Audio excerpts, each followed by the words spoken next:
चित्रंजन रमेश और हमारे यहाँ सांसदीय थी जय धर्म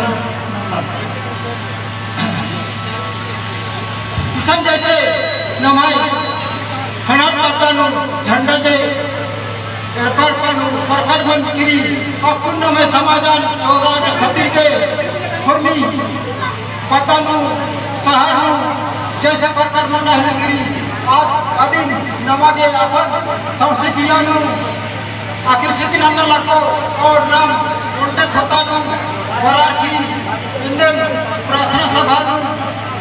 विचार की दुकान काचना करा दे और अंजुम पूर्णा के नमागे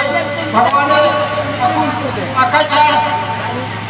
रास्ता येदा है करा था और ये तो ज़्यादा मामूल इंगत को हाथ तक उठी मार्च कराना और इकट्ठा और इनको मार के क्या धर्म